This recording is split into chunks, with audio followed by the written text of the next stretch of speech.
Namaste and welcome to Daily News Simplified, the what, why, and how of newspaper reading. Now we would be covering the Delhi edition of the Hindu newspaper of 15th of November 2018, and the news that is being covered today is given on the screen, and the timestamp for the same is given in the description and the comment section given below. And so with this, let us start with the first article. Now we've taken this article from the editorial page on page 8. Now what this article talks about is that recently the Securities and Exchange Board of India, or SEBI, has released various disclosure norms for credit rating agencies. Now these guidelines have been issued by SEBI so as to improve the quality of disclosures that are made by credit rating agencies. However, before understanding as to what this editorial talks about, the first thing that you need to understand is what is credit rating and what is a credit rating agency. Now according to SEBI, or the Securities and Exchange Board of India, credit ratings is an assessment that provides a probability of default on a payment either in the form of interest or in the principal amount on a debt instrument. Now the first thing is, a debt instrument can be in the form of a bond, a commercial paper, treasury bills, fixed deposit, and other type of debt financial instruments. So it can be considered that a debt instrument represents a contract whereby one party lends money to another party. So let's say there's a bank called A and there's a company called Z, and this company Z wants to raise money, and therefore to raise money it issues various bonds in the capital market. Now these bonds are then purchased by a bank called A. Now when this bank A purchases the bond from this company Z, this bank then effectively lends money to this company Z, and therefore now this company Z would now have to pay interest to the bank A apart from also paying the principal amount, and therefore this bond would now be known as a form of a debt instrument. Now as you already might be aware of, credit ratings are generally given in the form of A, A+, A++, and other forms of grades. Now what a credit rating agency would do is to provide a credit rating for this particular bond. And now what this credit rating would signify is the probability of default on payment of interest or the principal by the company Z. So if there is a high chance that this company Z may not be able to pay the interest or the principal amount back to the bank A, then the credit rating for this particular bond would be low. However, if the probability that this company Z would be able to pay back the principal and the interest, then the credit rating for this particular bond would be high. And so therefore, a credit rating is an assessment which is provided by a credit rating agency as to what is the probability that a company, bank, the government, or any other entity may default on the payment of interest and principal on the money that the entity has borrowed through a debt instrument. And so therefore, a credit rating agency assesses the ability and the willingness of the issuer company, as in the company which has given out the bond or the commercial paper or any other form of debt instrument, and whether that company would be able to pay the interest and the principal amount on that particular debt instrument. So therefore, a particular company called Z would issue a particular type of a debt instrument such as a bond or a commercial paper, and then this bond, which is a debt instrument, is then purchased by a bank called A. And therefore, when this bank A purchases the particular bond that has been given out by company Z, the bank A effectively lends money to the company Z. And now this company Z, which has borrowed money from the bank A by issuing a bond, now has to pay back interest and the principal amount back to the bank A. And now this is where a credit rating agency comes in, wherein the credit rating agency assesses the debt instrument, which in this case is a bond, as to whether this company Z would be able to pay back the principal and the interest which this company Z has borrowed through the issuing of this bond. So if the company Z is able to pay the interest plus the principal amount on the bond that it has issued, then this particular bond would have a high rating. However, if this company Z is not able to pay the interest or the principal amount on this particular bond that it has issued, then the credit rating agency would give a low credit rating to this bond. So now hopefully you've understood the whole process of a credit rating. And based on that, I want to ask you a question, whether the issuer company is rated by a credit rating agency or the instrument. So whether it is the company Z which is being rated by the credit rating agency, or whether it is the debt instrument which this company Z has issued to the market. Now the answer to this question has been explained in the explanation just given. Now, according to SEBI, or the Securities and Exchange Board of India, the rating which is given out by a credit rating agency is assigned to the security or the debt instrument, and therefore a rating given by a credit rating agency is not given to the issuer company but to the security or the debt instrument which has been issued by a particular company, and therefore the rating would not be given to the company Z but rather to the bond which this company Z has issued. So now hopefully you've understood as to what is credit rating and what is a credit rating agency. Now let us understand the main disclosure norms which has been issued by SEBI for credit rating agencies. Now this article has highlighted two main norms. First, that the credit rating agencies would be required to inform the investors of the liquidity situation of the rated company, wherein the credit rating agency would inform the investors with regards to the cash balance, the liquidity coverage ratio, asset liability mismatch, and other forms of liquidity situation of a rated company. And the second main norm, which has been highlighted in the article, the credit rating agencies would also have to provide the historical rating track record of a particular rated company. So now let's say for an example, the company Z has issued a bond, and upon this bond, the credit rating agencies would be rating. Now under the new norms which has been prescribed by the Securities and Exchange Board of India or SEBI, when the credit rating agencies are providing ratings to this particular bond, they would also have to provide the liquidity situation of the company Z in the form of its cash balance, its asset liability mismatch, liquidity coverage ratio, and other forms of liquidity situation. Now, let's say this company Z had also issued a debt instrument in the past, and this particular credit rating agency had also provided a rating with regards to this debt instrument. And therefore, according to the new norms given by SEBI, the credit rating agency would now also have to provide the information of the various ratings that the credit rating agency has given to the earlier debt instruments which were issued by the company Z. And therefore, the credit rating agency would provide a historical rating track record for this company Z, wherein this information then can be used by investors who intend to purchase bonds or other debt instruments of this company Z. And therefore, by providing information with regards to both of these aspects, investors who intend to lend money to this company Z on any particular debt instrument would be able to make an informed decision. Now, apart from this, the editorial highlights various issues or concerns with regards to the monitoring or the regulation of credit rating agencies. Now, the first concern raised in the article is with regards to the issuer's pay model. Wherein what happens under the issuer's pay model is that a particular company Z would pay a credit rating agency to rate a particular debt instrument which has been issued by the company Z. And what the article is trying to highlight is that it creates a conflict of interest for the credit rating agency. And therefore, according to the article, SEBI should take measures to resolve this issue. The second concern raised in the article is of the high barriers for new players to enter as a credit rating agency. Now, what the article is trying to highlight is that there is a small number of credit rating agencies in India, and SEBI has put up a lot of barriers for new companies to become credit rating agencies. And what this has done is stifle competition, wherein investors are not provided with a sufficient number of alternative credit rating providers, and thereby leads to low quality standards of the established credit rating agencies.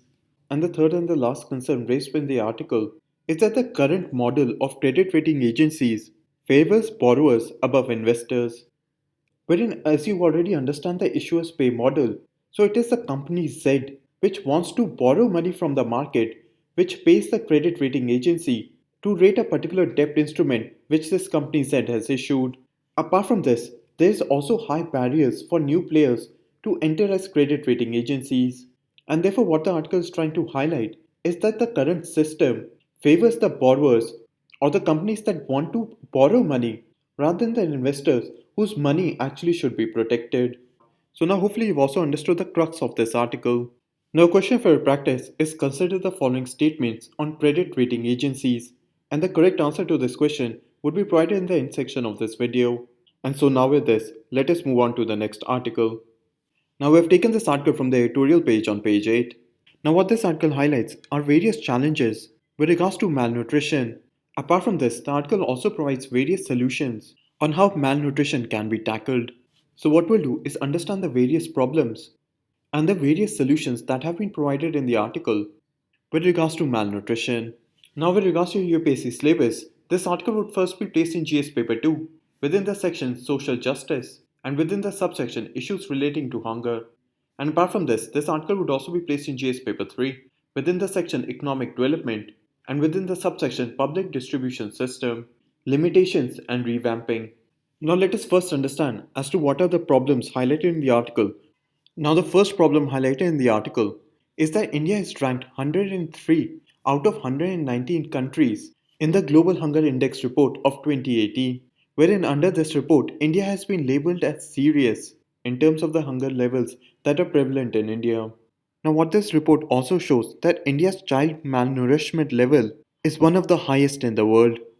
The second problem highlighted in the article is that it gives various figures from the National Family Health Survey of 2016, wherein this survey has shown that India has the higher than global average in the number of stunted children and also in the number of underweight children, wherein what the article provides is that the number of stunted children in India is roughly around 38%, while the global average is of 22%. While in similar terms, the percentage of underweight children in India is roughly around 35%, while the global average is of 13%. And therefore, the National Family Health Survey of 2016 has shown that India has the higher than global average in stunted children and also in underweight children. And this coupled, or in addition to the report from the Global Hunger Index report of 2018, India also has the highest malnutrition level in the world.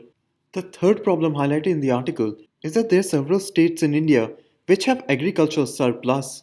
But what the authors have raised their concerns with is that states which have agricultural surplus have also high malnutrition levels among their children, wherein the article gives the example of the state of Haryana. Now, Haryana as a state exports a lot of agricultural goods, especially food crops in the form of wheat and other form of food crops. However, what the article has shown is that Haryana has also one of the highest stunting and underweight children in India, wherein the percentage of stunted children in Haryana is around 34%, while the number of underweight children in Haryana is around 30%. And in similar terms, the article gives an example of Madhya Pradesh, wherein what has happened in Madhya Pradesh is that it has double digit growth in wheat production. However, the percentage of stunted children in Madhya Pradesh is around 42%, while the number of children who are underweight is also around 42%. And therefore, what the author is trying to highlight is that various states in India, such as Haryana, Madhya Pradesh, among other states, which are agriculture surplus state, meaning that they produce food crops in a surplus manner and are also exporting these food crops to other states or other parts of the country. But even though they are an agriculture surplus state, they also have high levels of stunted children and underweight children, and thereby showcasing high levels of malnutrition. Now, the fourth and the last problem highlighted by the author is that there are several states which have high economic growth but low social indicators, which is considered a weak economic state as compared to Gujarat. However, the social indicators with regards to the state of Odisha in terms of percentage of stunted children and percentage of underweight children is lower than the state of Gujarat. And therefore, what the author is trying to highlight is that several states such as Gujarat, Haryana, among other, which have high economic growth but suffer from low social indicators, especially with regards to malnutrition. So now hopefully you've understood the four problems that have been highlighted by the authors with regards to malnutrition in India. Now let us understand the various solutions given by the author for tackling malnutrition in India. Now the first solution provided by the authors is that the states in India should follow a growth-oriented development that prioritizes social welfare and should not only focus on financial investment. Wherein the author has given the example of the state of Gujarat and of Haryana, wherein both of these states have performed exceptionally well with regards to economic growth. But what the authors have highlighted is that both of these states also have low social indicators, and therefore, what the authors are recommending is that every state in India should prioritize social welfare in addition to financial investment. The second solution highlighted by the authors is to upgrade the Integrated Child Development Services or the ICDS scheme.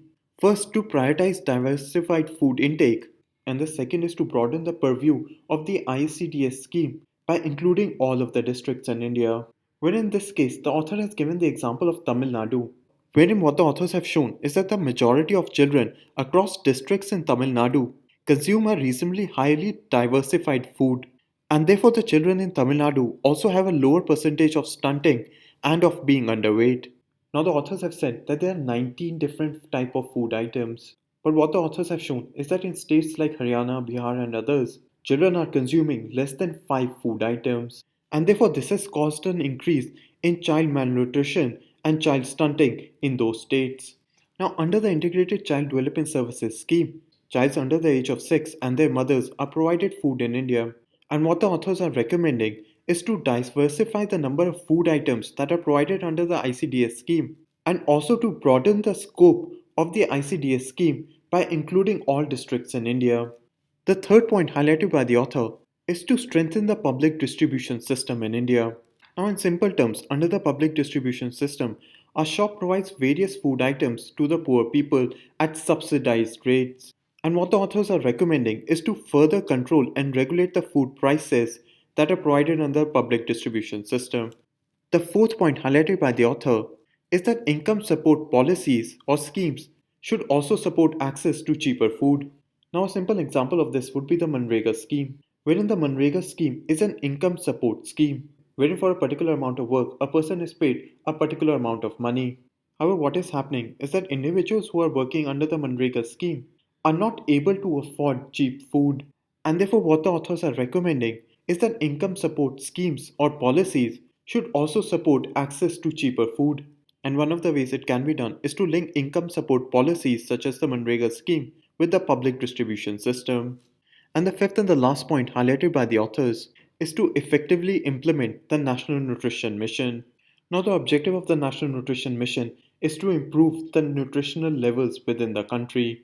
And what the authors are recommending is to effectively implement this mission. So now hopefully you've also understood the various possible solutions that have been given by the author to tackle malnutrition in India. Now there are two similar related questions for your practice. First one is, which of the following provided the Global Hunger Index report of 2018? And the second question was asked in the prelims of 2017 with regards to the National Nutrition Mission.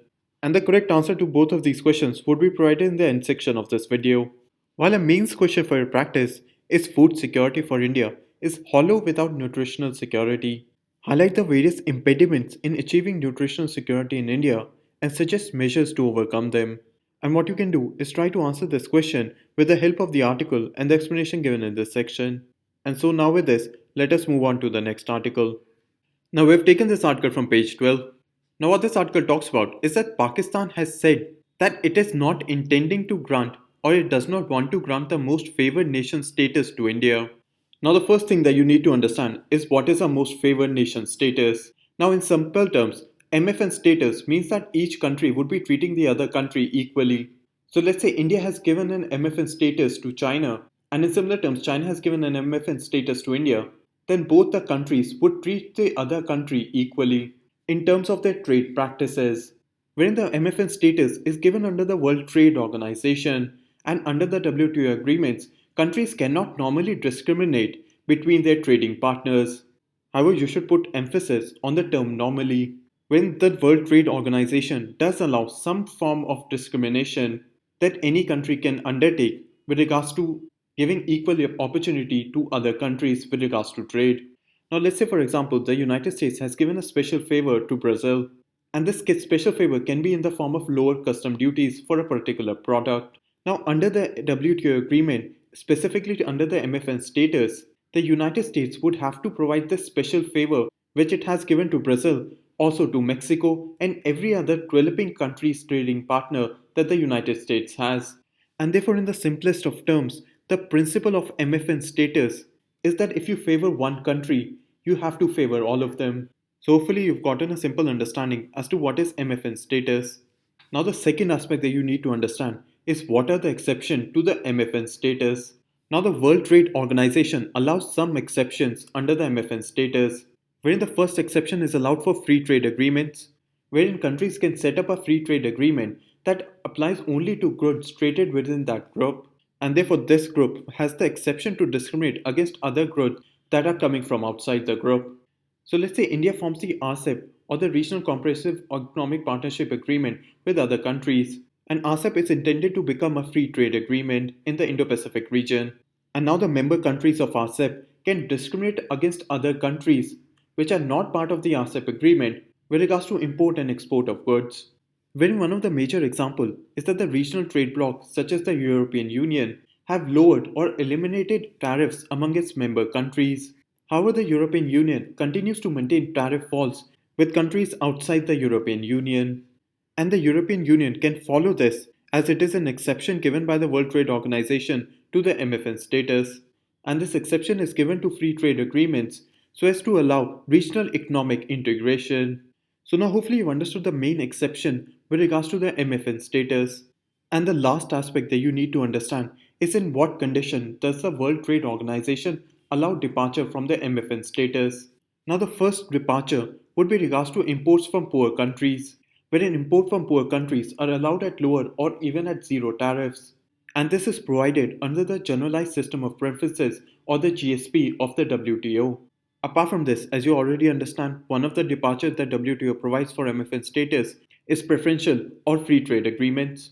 And the aspect that you need to understand from this article is that Article 24 of the GATT, or what is called the General Agreement on Tariff and Trade, allows Pakistan and India to depart from the MFN principle. And it is under this article that Pakistan is not giving the MFN status to India. Now you have to understand that this Article 24 of the GATT has been specifically given for India and Pakistan. So now hopefully you've understood the three main aspects explained in this section.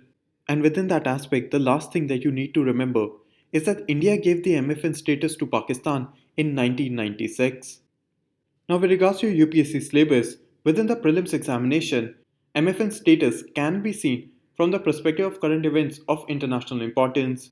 However, you need to understand that there is no major current event which has happened with regards to the MFN status, and therefore the MFN status is currently not in the news for any form of international importance. And therefore you should see MFN status more as a conceptual understanding for your GS paper 2. Within the section International Relations, within the subsection Important International Institution, wherein the particular institution would be the World Trade Organization, and MFN status would form a part of its structure. And so now with this, let us move on to the next article. Now we've taken this article from page 1. Now what this article talks about is the recent launch of GSAT 29. Now before understanding the salient features of GSAT 29, what we'll do is understand on how previous year questions have been asked on space technology. A question was asked in the prelims of 2014, in which it had asked which of the following pair is correctly matched, wherein on one side the question had given various spacecrafts, and on the second side it had given the purpose of that spacecraft, wherein the correct answer to this question would be B, 2 and 3, wherein the first statement is incorrect, wherein the Cassini-Huygens spacecraft is orbiting Saturn and not Venus. Wherein this question has been taken from the prelims of 2015, which had asked which of the following activities are the IRS or the Indian Remote Sensing Satellites used for, wherein the correct answer to this question would be A, 1, 2 and 3, wherein the IRS satellites are not used for telecommunications or for traffic studies.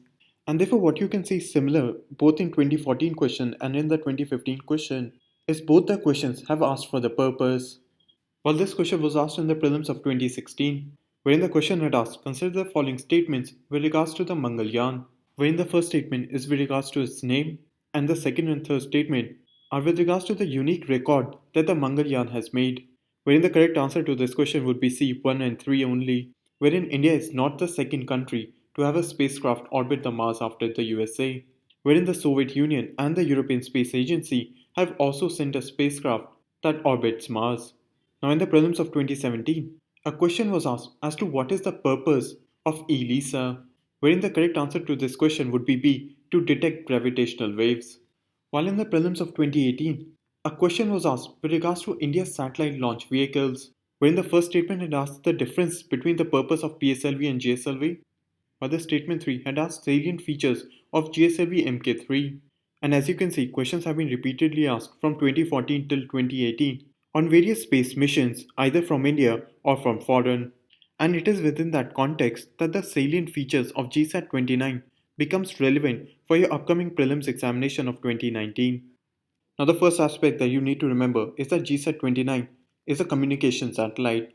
The second aspect that you need to know is its orbit type, wherein the orbit type of GSAT 29 is that it is under a geosynchronous transfer orbit, or what is commonly referred to as GTO. Apart from this, what you should also remember is that GSAT 29 is carrying a optical communication technology, and it is the first time that optical communication technology will be used in India to transmit data. And one of the main purpose of the GSAT 29 is that it would allow the residents of Jammu and Kashmir and the northeast region of India better digital access. And the last aspect that you need to understand is that GSAT 29 is the heaviest satellite which has been carried on GSLV Mk III D2. Now these are the main salient features that you need to remember about GSAT 29 for your upcoming prelims examination of 2019. Now apart from this article also mentions about GSLV Mk III, and what you can do is watch the Daily News Simplified or the DNS video of 16th of August, which provides the salient features of Operation Gaganyaan, GSLV Mk III and the CARE mission. And the link to this DNS video would be provided in the description section given below. Now question for your practice is consider the following statements on GSAT 29, and the correct answer to this question would be given in the end section of this video. And now with this, we come to an end in the analysis of today's newspaper. Now we move on to the question for today.